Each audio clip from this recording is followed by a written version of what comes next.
Issue basically had been out of the public domain for 20 years. People didn't understand it. People didn't know what it was. There weren't a lot of institutions around there, particularly in the private sector, who were out helping inform the public largely about this. So we became concerned that if this thing ramped up to a large debate, who'd be out there talking about this? So a number of trade associations, many of my colleagues, Don here and others, are actively involved with a number of member companies, not just producers, but utilities and providers and the like, informing the Center for Liquefied Natural Gas, the LNG, an effort to try and create in the private sector some group that ultimately could be a go-to source for coordinating or serving in a clearinghouse capacity to help people understand the stake that's in this issue, to try and not have the permitting process, and I speak about that broadly, not just what FERC and the counterparts of in Canada do, but all of the people who have a stake in ensuring, a continued flow of energy to meet demand understand what's going on. And so that's one thing that's underway. It's taken us a lot longer than we thought, and the reason why is because there wasn't anything like it, and nobody really could have a vision without a lot of hard work. But I'm very pleased to say that it's up. It's starting to have traction. David Keene is one of the key people on the management committee that's working with us, and I think we will help to solve that problem in this one small way. But this is just one small piece of the larger picture, and until all those of us around the table and the people who we interact with begin to think larger about connecting with people so that we too can build a grassroots support for the kind of things that are necessary to get energy to people, I think we're going to be at this table talking about these challenges time and time and time again. So the solution is, let's stop talking and let's start doing, and let's start doing it. Maybe it's in a very small way, but you got to start somewhere. So, Mr. Chairman, that's sort of my remarks. Thanks, Red. Greg, you're betting cleanup this morning. Good, that's the easiest way because a lot of it's been said already and I can zip through it. I do have some pictures worth 1,000 words, and I agree in particular with what Red has just said. Communication is a real challenge as we go forward here, but as we found, communicating on behalf of the industry is sometimes seen as not being credible. And so from that perspective, I think there needs to be a takeaway from today, and I hope we can find some things that we can do.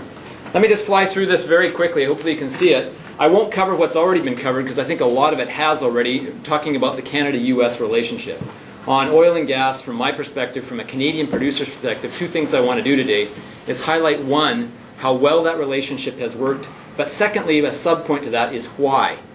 I think it can apply, as we talked back in Calgary at the first one of these more broader forums, to a number of other cross-border issues. And I think there's some points we can learn from this that can be used in other cross-border trading relationships. The second thing I want to get across is to try and take what's been said by a fairly great panel today, and I've been greatly pleased to be able to be part of it and to listen to what they've had to say, and translate that into, from a producer of oil and gas perspectives, what are some practical things that could be done right away that could help with this as we go forward. So that's what I want to come back to. And I won't go through kind of the background. It's already been said that Canada is the largest supplier of crude oil and natural gas to the U.S. That hasn't always been the case. I went back and looked about 20 some odd years ago, and you can see that it really has grown phenomenally over that time frame. The question that I sat back and asked myself, and maybe you should as well, is why did that happen? We have a question on a number of other issues, cross-border issues on softwood lumber, cross-border issues on cattle and other things right now. And the solution that I came up with, and I'll throw it out for discussion later, is because we both saw benefits from this. I remember being down here, probably 10 years ago, 8 years ago now, and talking. And I had a number of the independent producers here in the United States come up to me and said, "We don't want your Canadian gas anymore. It displaces us. And so therefore, you should keep it back in Canada, let us bring ours on, and we don't want to do this." As the demand level grew across this continent, that opinion disappeared because, as was said earlier, we're going to need that gas from everywhere. And so therefore, I think one of the keys that we have found to the development of this cross-border trading relationship is that we see benefits, as George talked about a little bit earlier, in Canada, but also the United States sees benefits. And when we see mutual benefits, there is a will to solve the challenges. And I think that we have that will with us. I know we're supposed to focus on natural gas, but I'm going to talk a little bit about oil sands as well. It's already been mentioned that the recognition of the 175 billion barrels, and let me try and build off what Red has said. Let's put that in real talk. That's 400 years worth of current levels of production out of the oil sands exists and was recognized a little over a year ago by the world community. It's always been there, but they came to the point where we were producing 1 million barrels a day from the oil sands and there was no reserves. And when they put the reserves on the books, people said, wow. And the opportunity was recognized both from here in the U.S., but also worldwide as the potential for that to grow as we go forward. Relating it back to today's discussion, there are some desperate infrastructure needs that are associated with that. We've already talked about us being number one, so I won't go through that and the growth that's going forward. But there's the current pipeline infrastructure between Canada and the U.S. on the oil side of things. Significant investments have been made in the past, but if the oil sands are to grow as we expect them to do with the market forces and the framework that the governments have established, we will see another 1 million to 1.5 million barrels a day in the next 8 to 10 years. That means if we're going to have a pipeline to be able to handle that, well, it takes about 2 years, I hope we can make that shorter, for the regulatory process, and that's both formal and informal, and about 3 years to build it. That means we've got to be deciding this year as to what that's going to happen. And so therefore the challenges are in front of us. You can see on the oil side of things that we go from about 2.5 million barrels a day producing in Canada to just over 3.5 million barrels a day, and that's even given the gradual decline in the conventional oil business that we see happening as has been experienced here in the U.S. Here's the challenges. With that much oil sand development coming on, where is the market and what infrastructure is going to be put in place for doing that? There's lots of opportunities, lots of potential. But I want to bring this back to the end when it comes to the policy dichotomies that I see. As we go and look at these markets, there has not been a refinery expansion in Canada or in the U.S. in the last 20 to 25 years. For good reason, but yet there hasn't been. And so when we go to bring more of this heavier oil sand to market, will there be environmental conditions that will cause delays so that it will not happen in the Chicago area or the U.S. Gulf Coast or other areas? And will it cause that oil to move other places? Let me focus a little bit on the gas side of things. As has been mentioned, there is still potential for gas to be developed out of Canada, although we are reaching near the halfway point. And the real key on that side of things has been a completely integrated market on the infrastructure side of things. A market that can move gas from one area to another by displacement or otherwise financial means to allow that to happen so that the infrastructure has been an enabler for the market to develop and be built on market principles. We've seen phenomenal growth since the deregulation of pricing in natural gas, both in Canada and the U.S. The vast majority, as George has mentioned, has come to the U.S. as we have not needed the demand growth in Canada. But that seems to be plateauing off. Now, plateauing is an important thing because I was reading on the airplane coming down yesterday, a lot of other industries deal on a bell curve. And they think, well, gee, if it goes up, it comes immediately back down. It's the cycle for business development. It's taught in every MBA school, but it is not applicable when it comes to natural resources. As you can see from some of the own basins here in the United States, when production starts to come off from those basins, it does reach a plateau and continue forward. But it does lead us to other sources like LNG, like gas from coal, like northern gas, to be able to supplement that as the conventional basin declines or flattens off. Now, one thing I want to point out on the infrastructure side of things very quickly is go back and let's try and learn a little bit from history. As you can see here, between about 1993 and until we had the Alliance Pipeline come on in 1999 on the gas side of things, we had what was called in the industry the gas bubble. It got so long that people started to call it the gas sausage. And it just kept going forward. And we saw a disconnect between Canadian and U.S. prices because there wasn't enough capacity to move the Canadian gas down to the U.S. By seeing a lower price for natural gas on the red line, or the U.S. with that line moved up or down, really I think it's a little bit of both. But what it indicates is that since there was enough capacity put in place in 1999, the market has worked clearly, and we've tracked each other. The differential, of course, is still the transportation cost between the countries. The challenge we have on this and on the oil sand side of things is to ensure that we do not run into that infrastructure constraint. I talk about pipelines here, but it's not just pipelines. It's capital investments in $8 to $10 billion individual oil sands projects, of which we probably need another 5 to 10 over the next 10 to 15 years. I won't talk on the activity. The other thing that's a challenge, and I think that there's some cooperation that can be done on infrastructure side of things, is the development of coal bed methane. In coal bed methane, as you well know, it supplies about 10% of the U.S. supply of natural gas right now. In Canada, 0. It's just starting to trickle out of the ground. Are there technological solutions that have been developed in the U.S. that can be shared and moved into this resource in Canada? It's not identical, but it's similar. And if that were the case, then the development of this gas could certainly be accelerated. You can see that the drilling there, even though it took us 20 years to drill the first 100 wells in coal bed methane, we are now up to an expectation of this year of 1,000, 2,000 next year, and so you can see the cycle is just taking off. We've talked about Mackenzie and Arctic gas. Again, the real key to opening up this area is to get the infrastructure in place. We have seen that once infrastructure is in place, it's not just the gas that is attached to that pipeline that gets developed. It is every other basin that is around there that can then attach to that infrastructure and can grow. There was at one time only one single pipeline that came from Canada. But look what's happened over the last 20 years. And if we're looking out 20 years, we can see this as opening up a brand new area. It's already been mentioned on that one, as I should talk about, is the cooperation agreement between, I guess it's the National Energy Board and Ken Bowman here that's led that discussion. But there are 22 different regulatory agencies that need to look at the Mackenzie Delta pipeline. I'll come back and refer to the Atlantic Canada as well in a minute. What that leads us to is, there are a number of forecasts out there, but what it leads to is a flattening to slight growing supply of natural gas from Canada, subject to infrastructure being in place for that to happen, coming from different sources. Now, one of the things that I think is a great opportunity, and you can see an example here of many things that are going forward, but we've talked about the oil sands growth. Let me tie that back to gas. On the oil sands side of things, they do consume a great deal of natural gas to be able to develop the oil sands. Anywhere between a half an MCF and a full MCF for 1 barrel of oil. So if we're going to get another 1 million barrels of oil sands, we're going to need another billion cubic feet, or half to a billion cubic feet of natural gas. That's using today's technology. The market is working. At price signals at today's level of natural gas, there are at least 7, probably more than that, different technologies that our companies are looking at to say, if I could replace natural gas with coal gasification, this multi-phase, forget it, MSAR technology, a number of different things, then I could actually not only use the oil sands to develop my own oil sands, but I could free up that natural gas to go to market.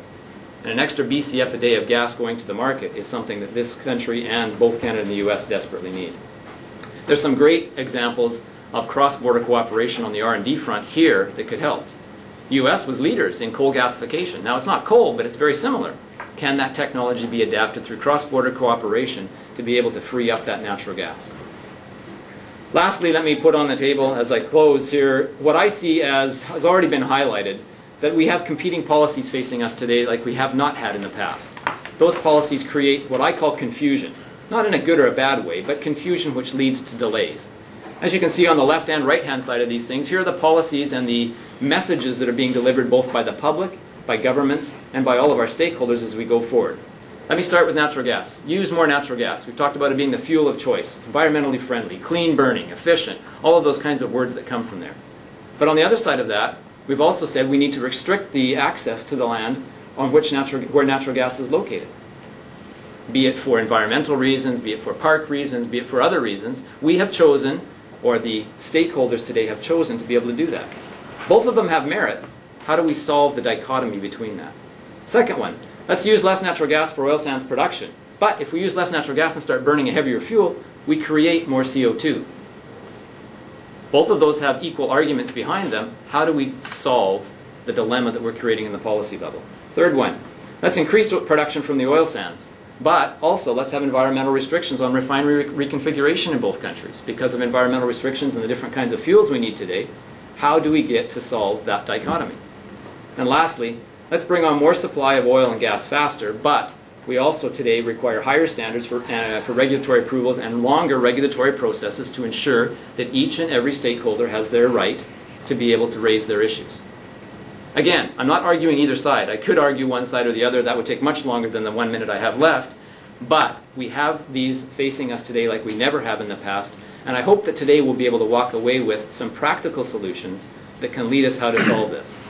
Certainly one answer to this is price. Price will solve this. It may not be something that we are looking forward to, and it may actually drive demand away, which is not something that we as producers want. But that's one solution. Technology is another solution. There are others, I believe, that I hope we can come up with today. Lastly, let me just explain what George referred to. Here's an example of a process that worked. This is offshore Atlantic Canada. Each of these circles represents a different regulatory agency or framework under which these people have to operate, or we have to operate. There are something like 24 of them in place, all with different regulatory processes and different requirements. And as we look at this, it is very difficult to map your way through this. But with the federal government sitting down with the provincial government and industry in what was called the Atlantic Roundtable that George has been involved in, they have made substantial progress in trying to put this into a more understandable and an easier to operate framework. It doesn't eliminate anything. We're not trying to eliminate regulations, but really to try and see if there's some form of cooperation. I think that's an example we can learn from in some of these other areas as we go forward. Lastly, let me put on the table some of the things that we think are very important from a producer perspective. Secure and efficient access to markets, both ways.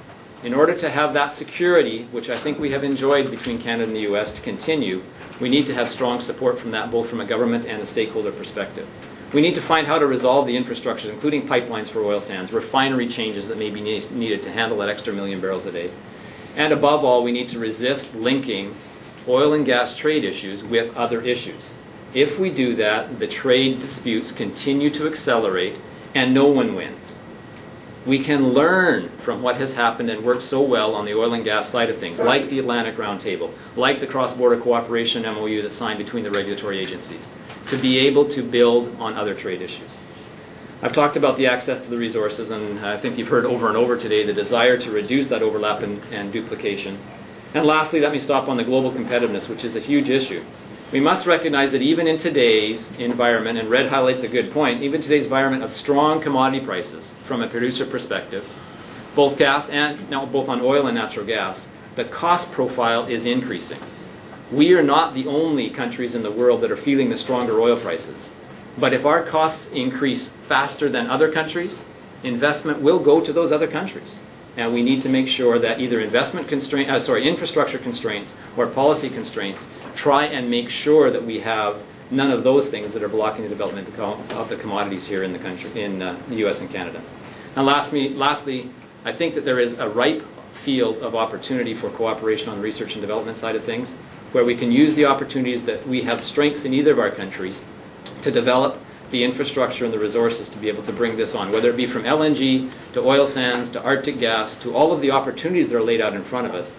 There is a good framework for cooperation. So thank you very much. Thanks, Greg. Greg, are you going to put your presentation up on your website? Absolutely. So when will it be available? This afternoon. This afternoon. Okay. We're a little bit behind schedule. Let's take a 10-minute coffee break. Be back in here 10 after 10 for our roundtable discussion. Back, everybody. Let's get started.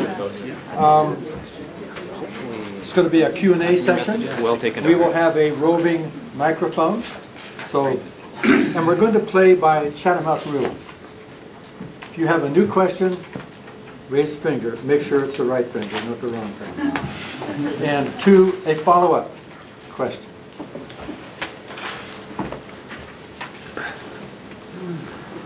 You know, we talk a lot about this morning about Canada's role as a #1 oil supplier, #1 gas supplier to the U.S.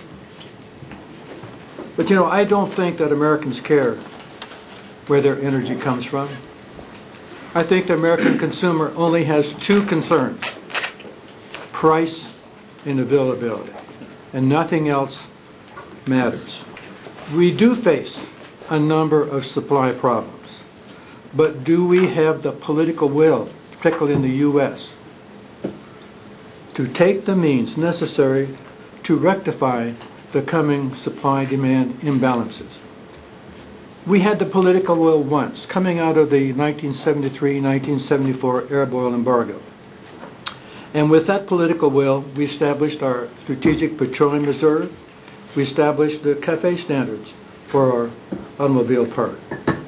But you know, we have lost that political will. Where has it gone? Will we ever get it back? What will it take? Would it take another severe disruption in supply?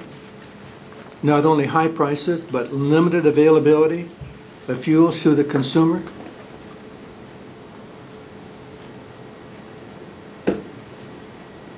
That's the problem that I face. Where is the political will to take the steps that we've talked about and will continue to talk about in the United States and Canada? Okay, the floor is now open for questions. Raise your hand. The young lady will bring a microphone to you. We have about 55 minutes. And I'm going to ask the speakers afterwards, when this Q&A session comes too close, to hang around for a little media briefing if you can. So who wants to go first? Joe?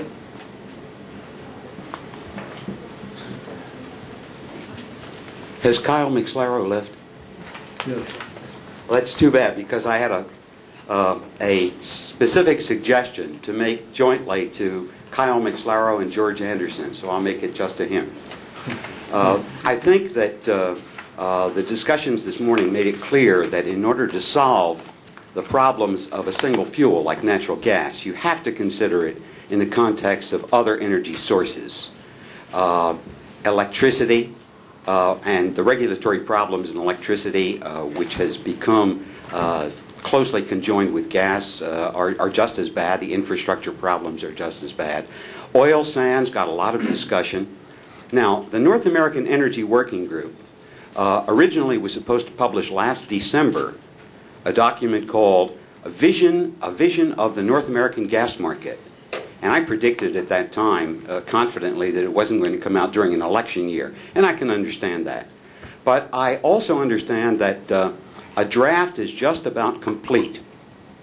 And I think in order to build public support, as Red Cavaney suggested we need to do, we could do a lot to educate the public and also bring a lot of expert brains to bear on solving the problems of a North American gas market if that document could finally be pried loose.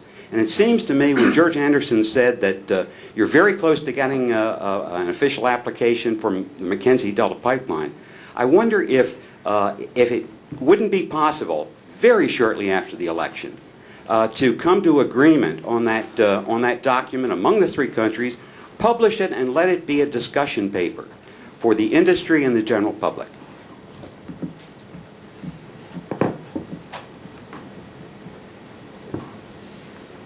You have a... Did anybody like to respond to that? I actually haven't seen the draft, but the idea of getting a paper out, and I don't know I mean, the Mexicans have their own sensitivities, which you're well aware of. But then there may be others in the room who know more than I do. But on behalf of Kyle, I'll say it's a great idea.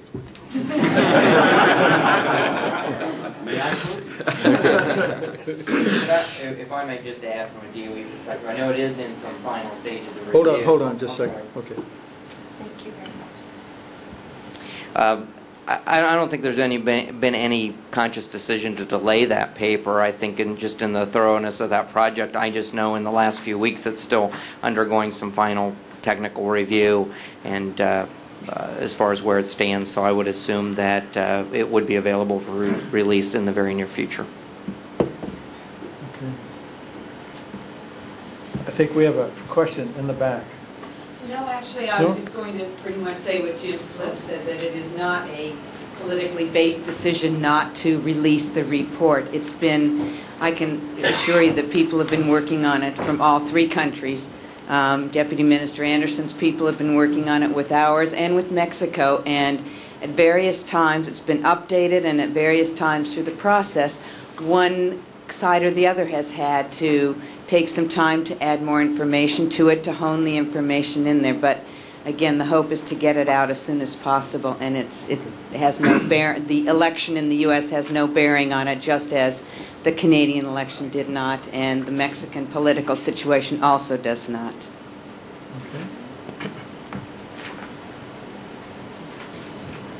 Okay. Bill. Hi, Bill Whitsett with the Domestic Petroleum Council. Our 24 largest independents in the U.S. have operations both in Canada, obviously, and the United States. One thing that I would like to have perhaps one or two of our principal speakers address is the problems that sometimes come up as a result of the difference in the nature of our governments with respect to alignment in the legislative branches and the executive branches.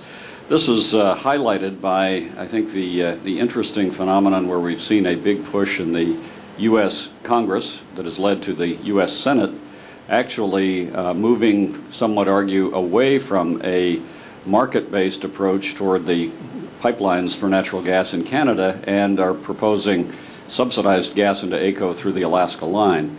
And again, I'd appreciate a comment on how there might be, or whether there needs to be a little better or more attention to the U.S. side and achieving alignment in at least one body of Congress on issues like this.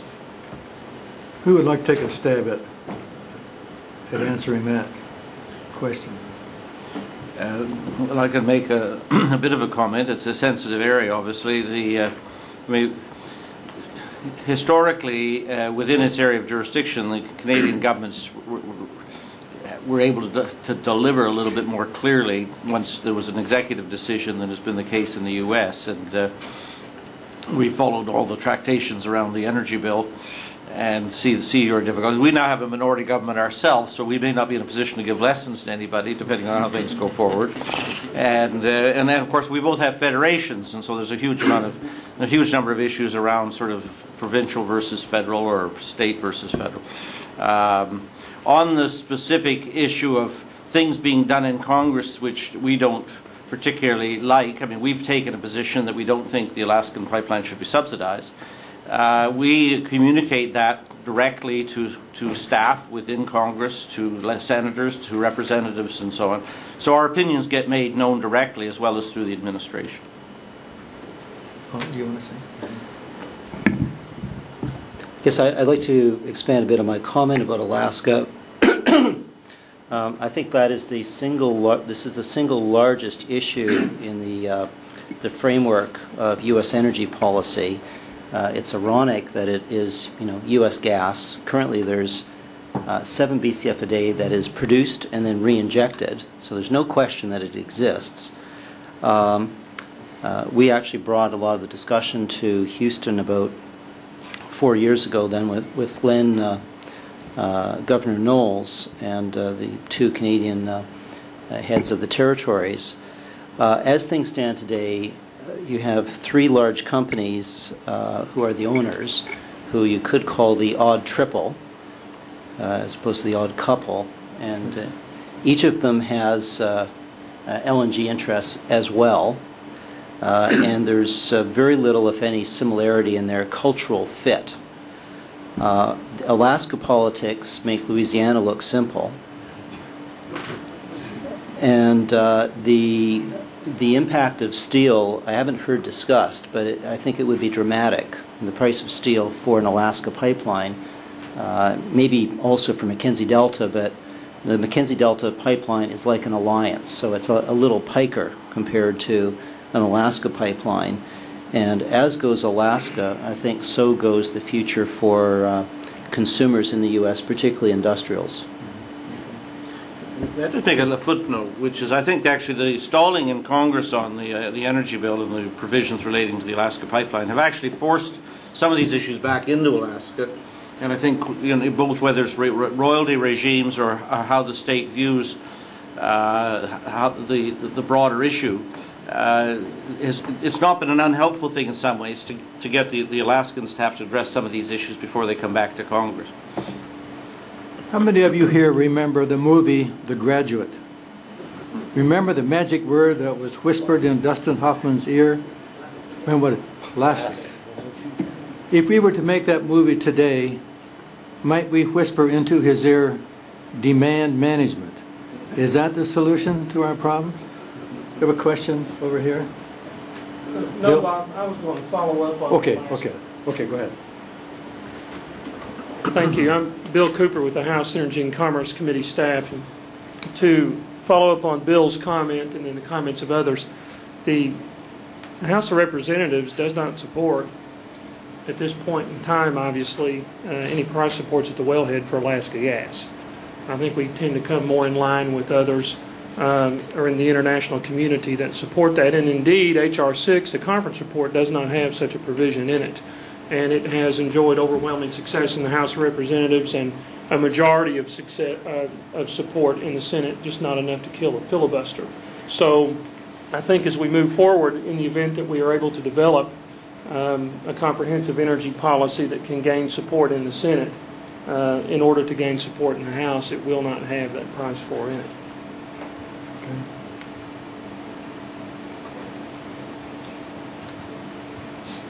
I mean, we've solved everything that we set out to solve.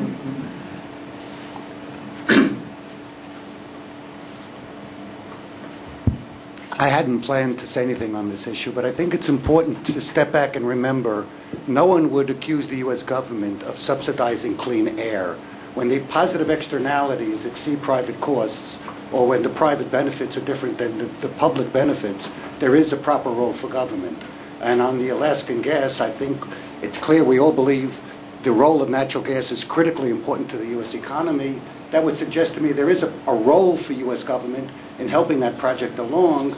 Having said that, it's the specifics of the government involvement that distinguish between whether it's positive externalities or subsidies. The fact that there's a government involvement in the private sector is not necessarily a subsidy.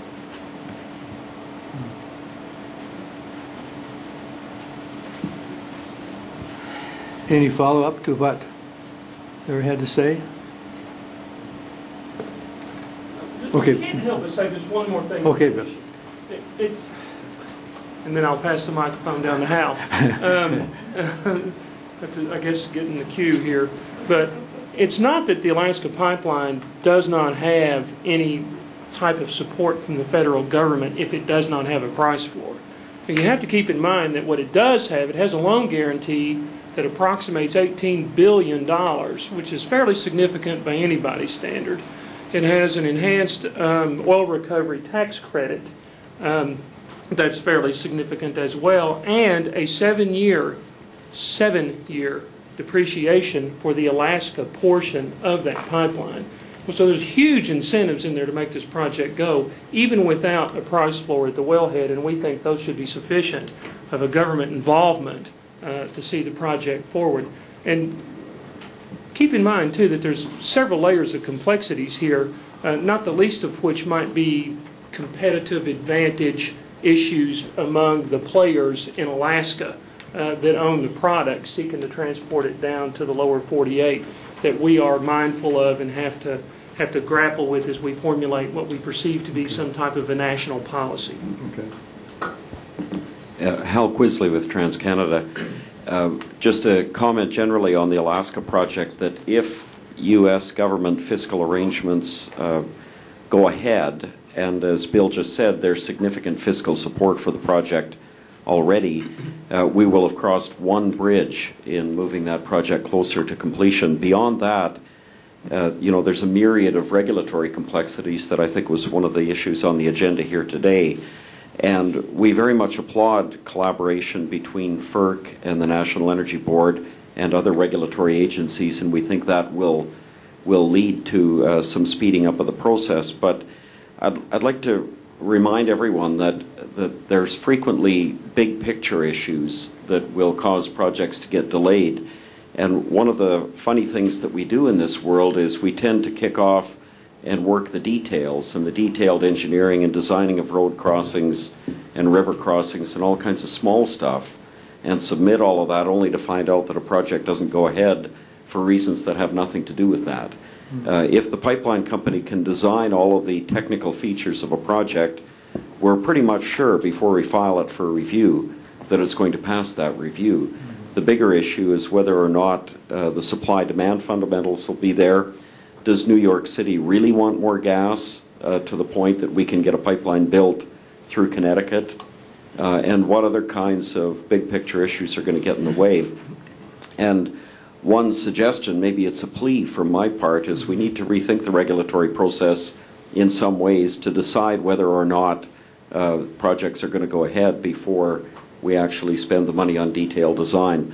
As an example of that, I'd offer that in the early 1980s, TransCanada and its predecessors and its partners on the Alaska project invested between $300 and $500 million. I can't actually put a pin in the exact number because I get different numbers from different people. But we spent that much money on tectonic research and designing river crossings and figuring out all kinds of detailed issues, only to find that the project didn't actually have support and shouldn't go ahead at the time. And the decision not to go ahead was the right one. The only issue is we went about it the wrong way. So I just make the pitch to the group here that if we could figure out better ways to get the horse before the cart instead of designing the bearings in the cart before we know if we've got a horse, things like this would help control expenditures significantly. Follow up? I thought it was important to follow up on both House and bills. On the energy bill, the issues of financial issues regarding the Alaska pipeline always get the attention, but really some of the most important items in the energy bill for the Alaska pipeline are clarifying the regulatory issues. In fact, that in discussions with the three majors, that is their number one issue, is clarifying the regulatory issues. Just if I could just rise to Hal's point, one of the fundamental questions is the marketplace and whether New York, in fact, does have an appetite for Alaska gas. And obviously what I think every major LDC is trying to do in the United States is diversify its supply base, and we've been working on that for 20 years in New York. But I do think, and we should take advantage, moderator, of the fact that we have both the chairman of the NEB and the chairman of FERC, not to talk about Canada U.S. cooperation, but talk about their common problems, which is, what are we doing at neighborhood? Where are the local regulators? Where are the governors? Where are and Don Sanda made this point, where are the economic development staff in the states? We have been working hard to try and revisit the question of long-term contracts, in the thought that this would provide perhaps some sort of a foundation and would provide a marketplace draw, the great sucking sound of the marketplace. And I think this is what Pat mentioned when he came in the door this morning. But we've been working our individual regulators making that argument, and what I want to know is getting the response from these individuals who speak to regulators in a much more comfortable way than I do, what their take is on this, and who's in their other ear. That's what I need to know. Question for you, Dave, is I guess the senior representative of the market here, with your colleague from Neighborhood. How long, can you sign up for long-term supply now, or can you maybe comment how that differs between your different jurisdictions? Paul, it does vary by state, of course, and our largest market is in New York, our second largest Massachusetts, and cascades down. The comments of Bill Flynn, the chairman of the Public Service Commission, as recently as 3 or 4 months ago, was that they're looking at the question now, because we don't currently have that ability to pass through those costs. They're looking at that question now, and that there's some tolerance building for some long-term contracts, certainly not all. That was his direct public quote most recently, so it's still early days. They've been preoccupied in other things. But I guess what I don't know is whether or not push has to come to shove. And I saw, Dan Yergin came back in, and when we spoke about LNG at the Gas Summit back in June of last year, and your keynote address, raised some very, very large numbers. And, we're, of course, in the LNG game, and our partners sitting down the table here, BG, we're trying to be in the LNG game, and I would never want to say it outside this room, but in the event there was a major hiccup in LNG, I don't know that there's a plan B. I don't know. We as an LDC with 3 to 4 million customers would be very anxious to work on multiple solutions. But at this point, of course, we're still 4 years into trying to build just one little vignette coming across Connecticut, because this, of course, was alluded to by Pat. This is a pipeline that runs from the Algonquin system to our marketplace. If we lose the Iroquois pipeline in a cold winter day, in the middle of January, we lose 155,000 customers with no backup support, no alternate source of heat. So we're trying to build a second line to Long Island, both to take additional volumes and to provide that redundancy, and we've been very aggressive on this, particularly since 9/11. So this pipeline goes on a 24-mile railway track which hauls granite to the ocean. It's been operating for over 100 years. We cross 1.6 acres of wetlands very carefully.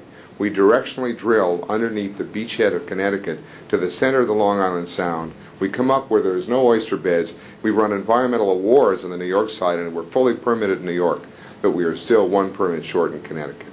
And we've got, so I don't know. I've given Pat Wood lots of fodder here, but I'm going to be quiet. Is there more follow-up to the topic that we've been looking at? New question? Here. She's got it. I guess I'm in the questioning mode. It's so nice to be on the opposite side of the table.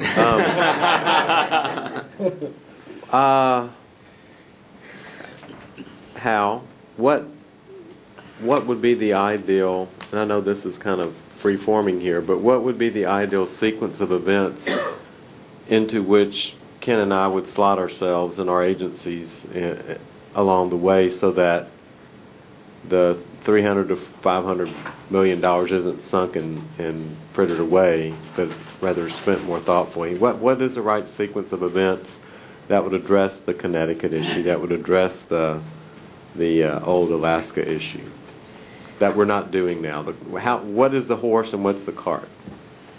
And Pat, one of my thoughts would be, I'm not sure who should do this, but somehow the system needs to get through this.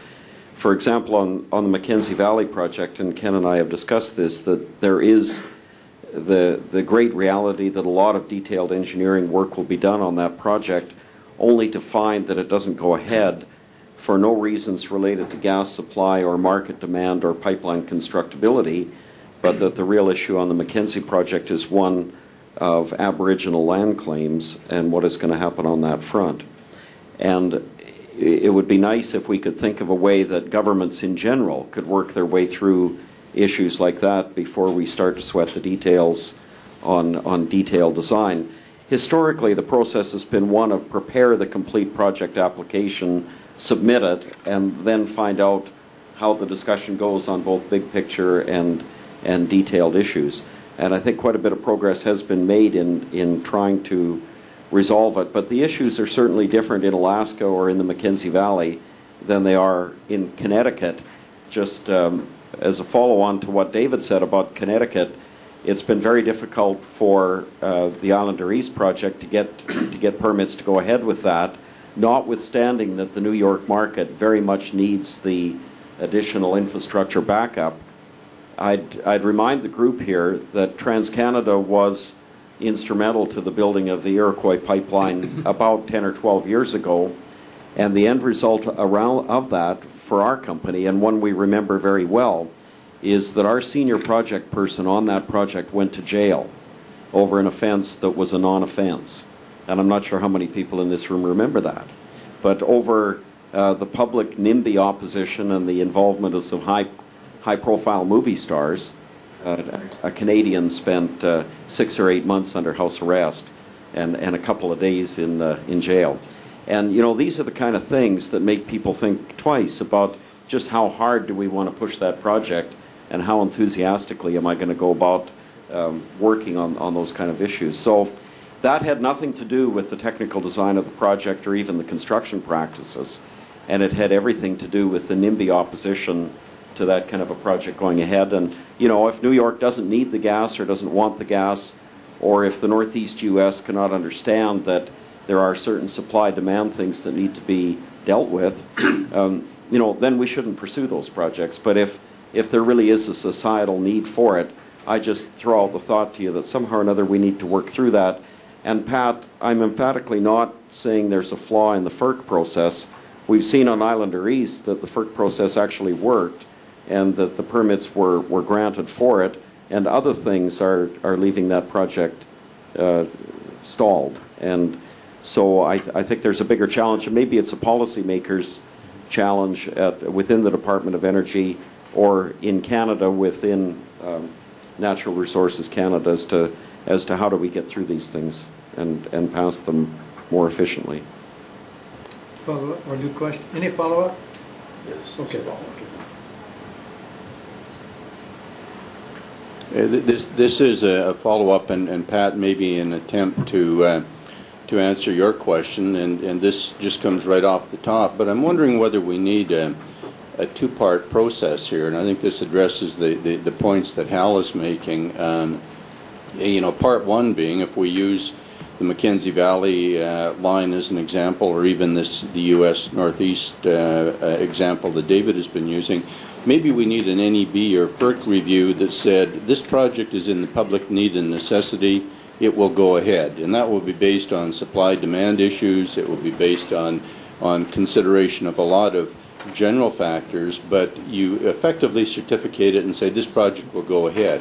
Now, there's round 2 coming up that will select route, that will do a whole lot of things, as Hal said, to design the bearings in the cart that we're putting behind the horse, but with the understanding that the project will go and that ultimately the regulator will say this is going and this ultimately will be the route, but it is in public need and necessity and has to proceed, so that at least the companies can go ahead knowing that they have a project approval and concept, and then it's a matter of working out the best arrangement that they can to come forward with the smallest environmental impact, the one that impacts the fewest people in terms of routing, et cetera, et cetera. So kind of review the need and say, yeah, it's a go project, and now go do your homework and spend your $200 to $300 million. Follow up? Any follow up? Here. No, down on the right.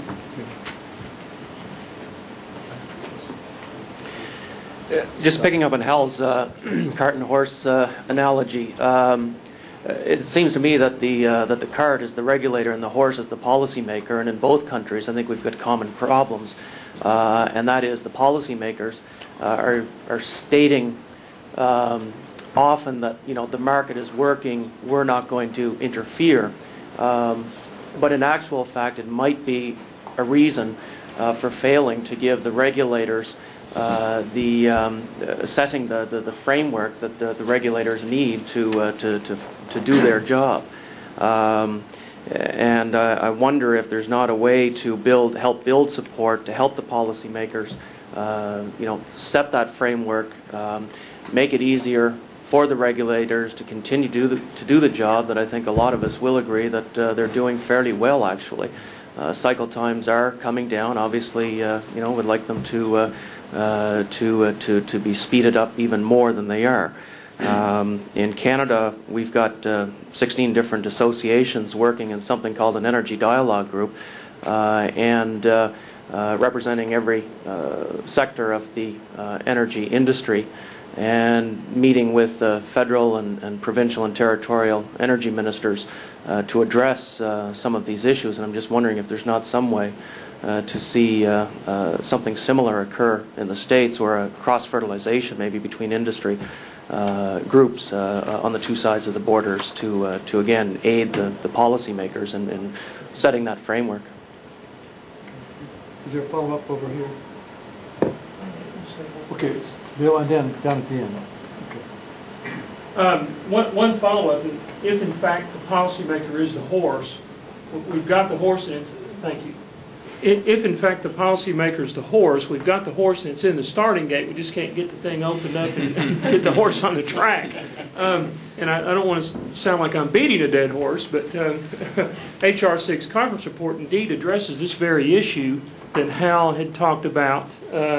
How do we give the tools to the regulator to overcome some of these stumbling blocks that we see in these other myriad agencies out there that block the process? And indeed, we have a statutory fix in that legislation that would empower the regulators to do just that, to move this project on the basis of public need and necessity, and beyond this these local NIMBYism type issues. And it comes back to political will. Okay. Down here. Yeah.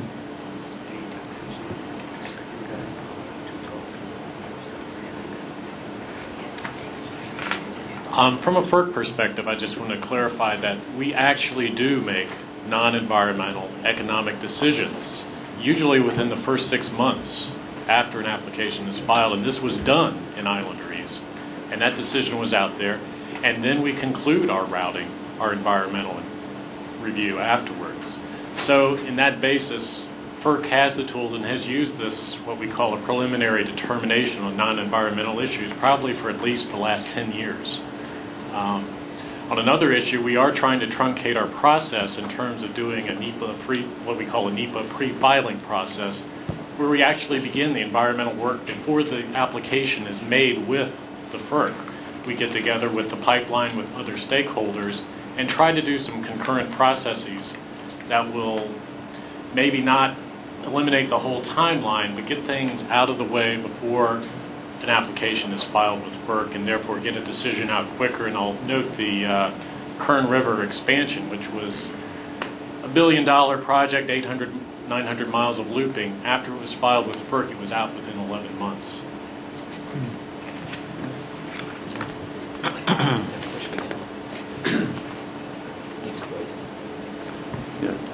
Regulators like to deliberate before saying anything, Pat, so I've been thinking about your suggestion since you raised it. My impression was the same, that FERC does have the tools.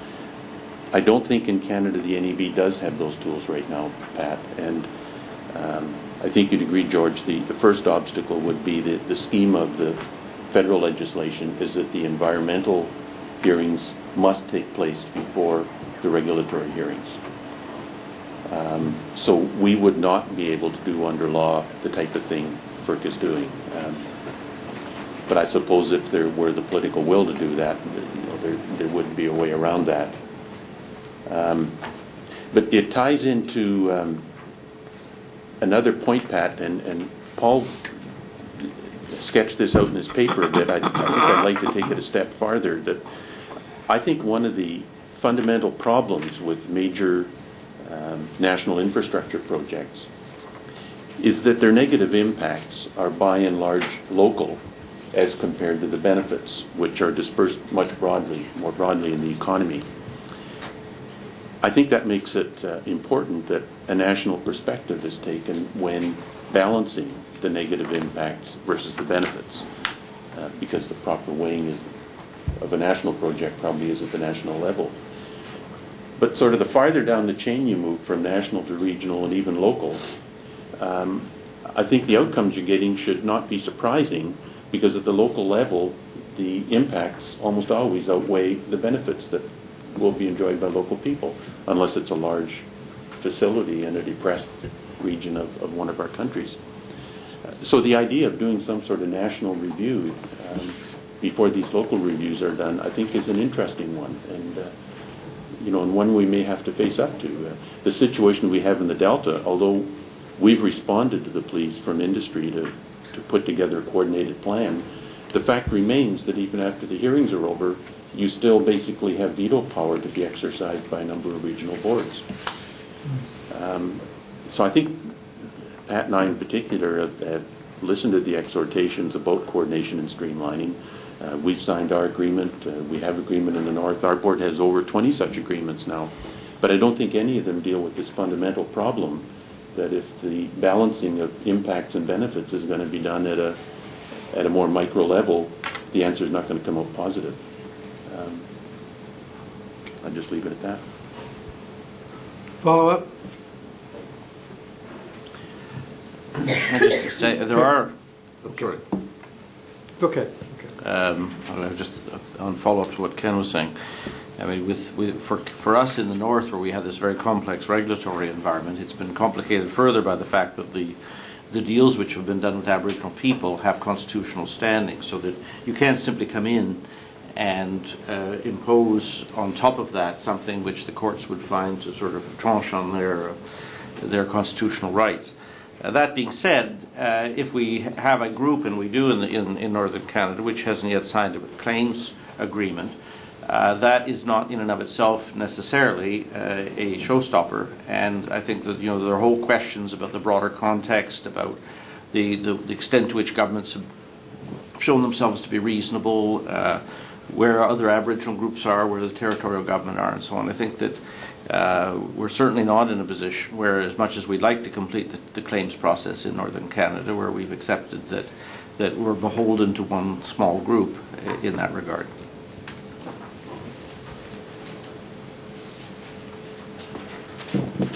Bob?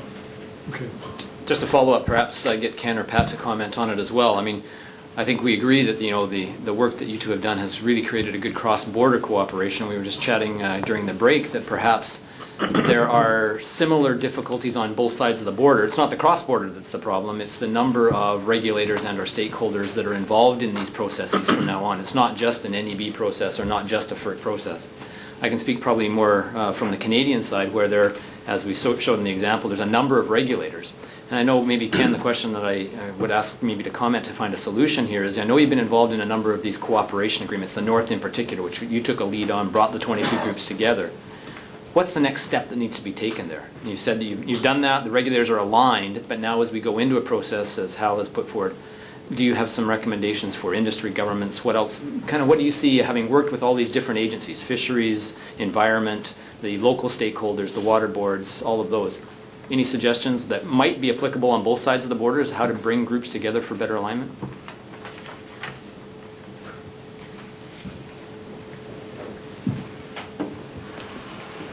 Well, there's a series of things, Greg, and I think some of these are quite parochial and relate only to Canada. But I suppose one of my greatest concerns, and it's not aimed at saying anything negative about these many boards that have been created. They simply don't have the people to staff these boards. They've given them great powers in the legislation, but the membership of the boards rotates frequently. I mean, the population base is frankly is far too small to be able to expect to draw the quality of staff and members to participate on these boards. So I think anything the government can do to enhance the competence of the boards is a big solution.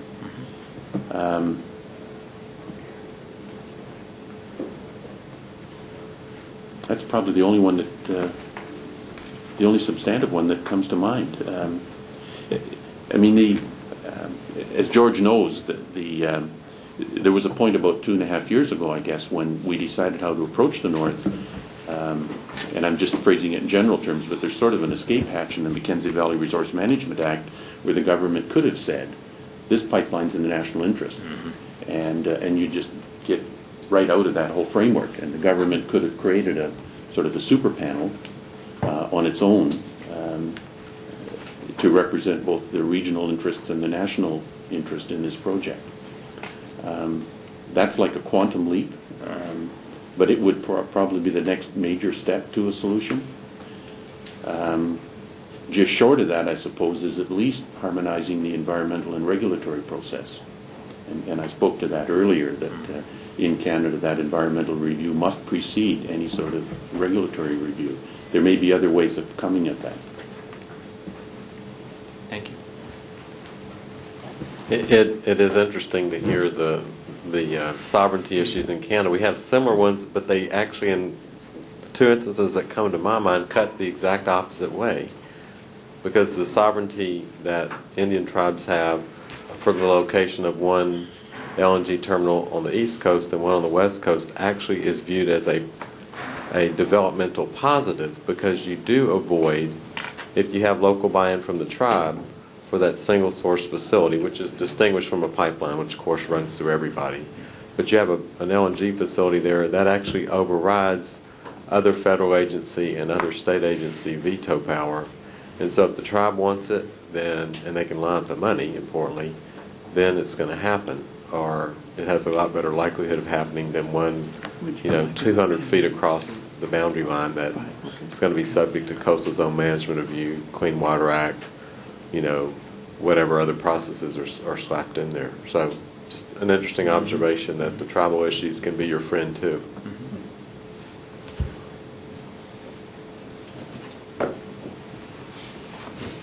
New question?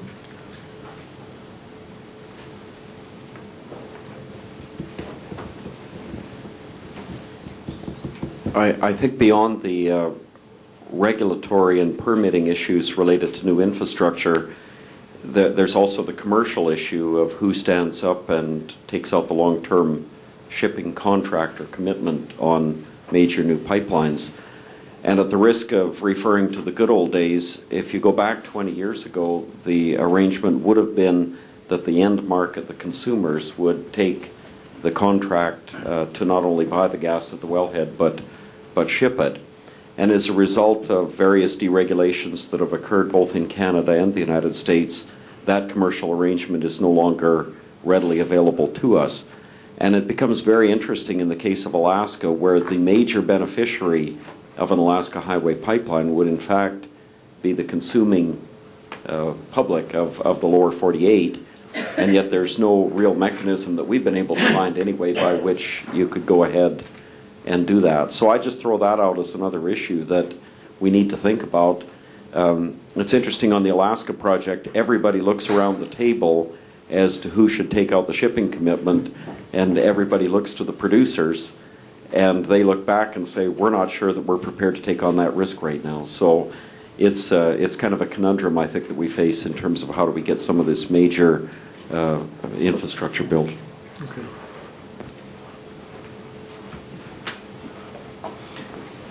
Just as a footnote, I'm glad Hal raised that. I touched on it very briefly in my comments, but it's an issue also with big hydro. And if you look at the putting in a new nuclear station, the same issues arise. This problem of these very long-term things. I mean, the dash to gas was accommodated nicely by sort of little bite-sized bits, but when you're into very big infrastructure, it's another world. Yeah.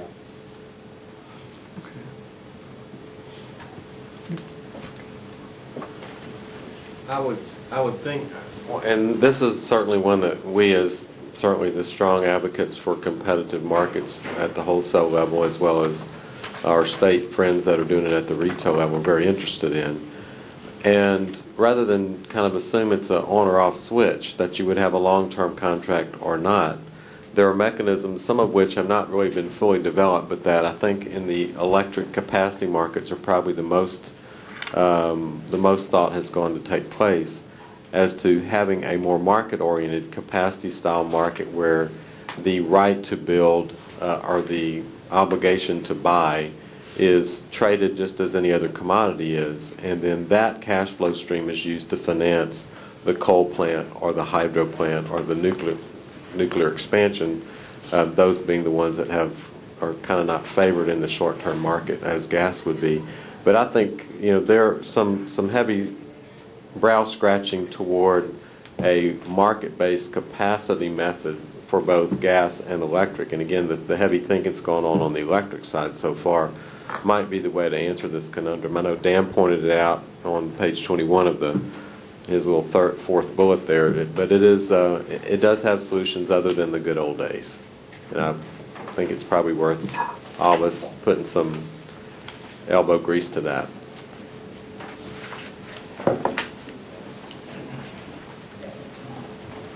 I think we have time for a follow-up or time for a new question. I know we haven't run out of oil and gas. Have we run out of energy, per se? Okay. Here. Thank you. David Keene with BG. I agree with all what the speakers have been saying this morning, and I think following on what Red had mentioned earlier, there needs to be a broader education of the general public, and not only the general public but also the policymakers in terms of where we are with regards to our energy needs. And the Center for LNG is in the process of doing that very thing in hopes of educating policymakers, regulators at the state level, as well as the general public as to the needs for LNG. And I would just encourage everybody that's sitting around this table to try and figure out how we can do this on a broader scale so that when this comes up, people aren't automatically putting up the sign saying, BG go home or LNG get out of here or whatever. And I think we really need to seriously think about that.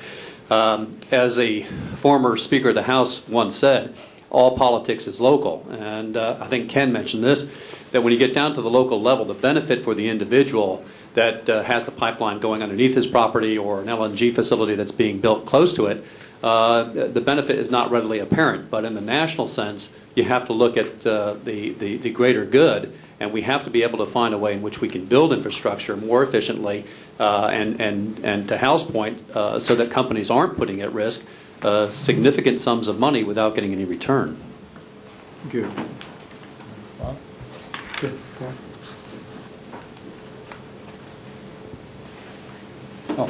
Okay, someone was asking about is there a plan B for LNG? And so for any of the U.S. representatives, I'd ask what are your thoughts in terms of the feasibility of timely getting the new LNG plants in place Or do you think, as I think perhaps Ken or George alluded to, maybe they'll be built offshore the U.S. in Canada or Mexico because they can be accomplished faster? One last intervention. Do you have one comment to make? And then that's... Yeah, generally the thought is there's going to need to be in addition to the expansions of the 4 that exist in North America, probably another 8 terminals, and that would include Altamira in Mexico. That's already is moving along to satisfy the North American composite needs by 2018 or 2015 or so. I think that is quite easily reachable. I think the questions that were raised last week at the Standard & Poor's conference about, we can get the vaporization terminals built, and the transit's not a big deal, but it's the liquefaction in these less stable countries than the 2 we're talking about here today that might be the bigger question to ask. But I think the vaporization, yes, it might be nice to have them in certain locations, but they'll get put somewhere. And if they all get stuck on the Gulf of Mexico, of course I'm from there, so I shouldn't care, but and gas moves the same old way it's moved for 50 years, which is in big long lines from Gulf of Mexico up to the north. Or if they get put in Quebec, it comes down the St. Lawrence and it displaces eastern Canadian consumption, so the western folks can use it to produce this oil out of the oil sands. I think it's a very flexible continent we live in, and I think the infrastructure will be more than adequate. It is an 07 at the earliest time frame. We're going to have some rough years between now and then, I fear, particularly if it's a lot cooler than it was this last winter. But I'm not unreasonably so optimistic about the ability to have Plan A work and work well. Thank you. If we are to keep on schedule, I must bring this discussion period to a close. Now I invite Mr. Daniel for some closing remarks. Well, thank you, Robert. And I'm going to try to be fairly brief because I know we have run a few minutes over. But let me start out by just thanking the Woodrow Wilson Center for partnering with Enbridge and sponsoring this forum. And I know we probably all sit here thinking we've just started to scratch the surface on a number of very important issues. What are we going to take away from the morning session? Well, first of all, we'll try to put together, I think, that I've heard through the morning. And this is a very difficult thing, and